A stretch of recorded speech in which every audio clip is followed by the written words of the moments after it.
What's going on, guys? Welcome to another video. I'm your boy NarikChase, and in this video we're going to be reviewing how to defeat a demon king in 10 easy steps.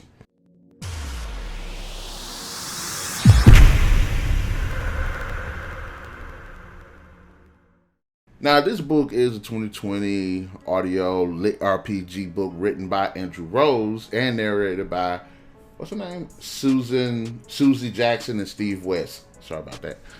And it basically follows the story itself. It follows the demon king who has risen decades too soon, conquering half the world before the prophesied hero can reappear.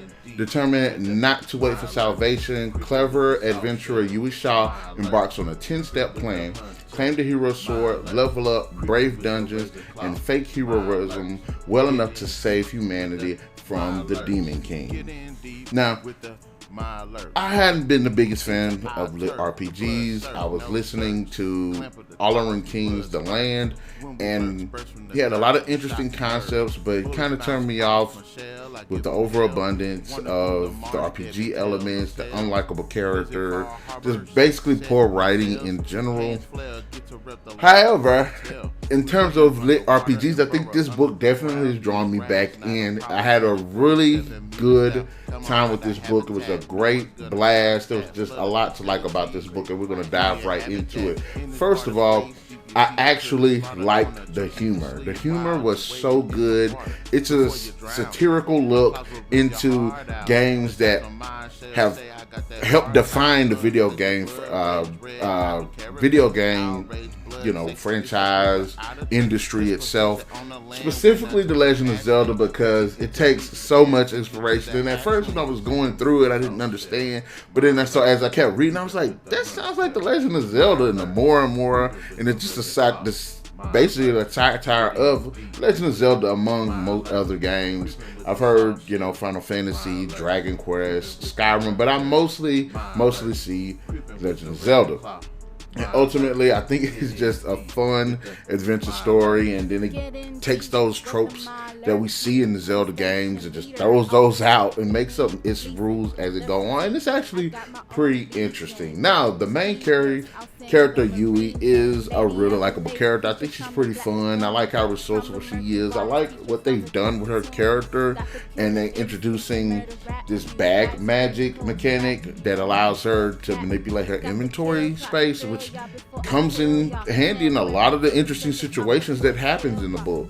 And I like stuff like that. I like it when we can get very creative with it. And I understand the fact that this is a lit RPG, so we dive into RPG elements, but I don't think that this book actually was overdone with the RPG mechanics being overbearing or anything like that. Yes, we touch on them, but then we proceed on with the story, we proceed on with the characters, and not have pages and pages worth of info dumping on somebody trying to figure out how to level up and win the level up thing. I think it just works with what they have. I like the video game references. Their characters are likable.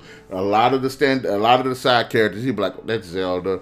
Oh, that's Darkling. Oh, that's Link. You'll definitely see that. I like the supporting characters, Ken and Vex. I thought they were pretty cool, and I did like their dynamic with each other. I like how Ken was like, okay, that's not how some things are supposed to go. It's supposed to go this way. And then Yui's sitting here constantly just breaking the rules, and I like that. I thought that they dived into a very interesting story with that direction that they had in mind. I like the gaining levels. It doesn't feel tedious. It's not overdone. Yes, they destroy slimes and stuff, which again, I was reading, I was like, but it didn't hit me until later on. I was like, oh, Legend of Zelda, they had the slimes. Yeah, okay, I got you. And not only that, like I said, it's an interesting idea. I even like the villain, the Demon King Ganon. So, I just like the way that they just do the satirical way presentation of it. I actually like the writing, not only with the characters, but also the lore, the mechanics, and actually the dialogue as well. I will say this, I do like the direction that Andrew Rose takes with the story.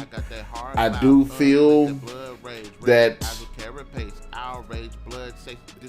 if this is going to be somewhat of a lit RPG, I wish that, not that it went darker, but I wish there was some moments where they basically got their ass kicked. We get some moments where they don't necessarily lose in a lot of cases. Yes, they might take an ass kicking in the process, but they prevail. And one of the things is, when you're playing games, you do get beat, and you getting beat makes you learn how to take on that challenge and adapt to that. We don't really see that a lot of times. Almost every instance, actually, they kind of just get through it, and I wish they kind of gotten beaten here and there. I'd say the voice performances between Susan Jackson and Steve West, I thought were really, really good. I think they emphasized the emotion. They definitely hit on the comedy. There's a lot of great humor. Definitely, for people, I would say, that don't know about video games, like deep, hardcore video games, I don't recommend that they read this because those video game references are thrown in there. But for those who know games, you'll definitely see what they're talking about. And like I said, and I think it's fun. I don't think it's particularly deep, but I think the story is actually pretty fun. So, having said that, what are my thoughts?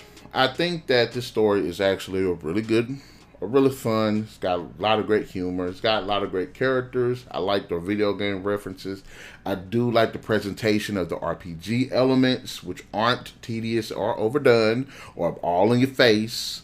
I like the voice performances. I like the world and the story. And I definitely like the satire. Satire is good when somebody writes it good. And I think they did a great job with this story. And I will say, How to Defeat a Demon King in 10 Easy Steps gets 4 out of 5. Alright guys, in the comment section below, let me know, what did you think about this story? Did you like it? Did you not like it? If they were to write a series with satirically focused on games, on how, like say have like a Gears of War themed one, or have a Skyrim themed one, or a Halo themed one, which one would you have them do?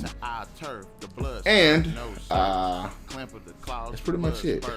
Be sure to hit that like, share, subscribe, and the notification button to get the best of what we got going on this channel. We'll definitely catch you guys later.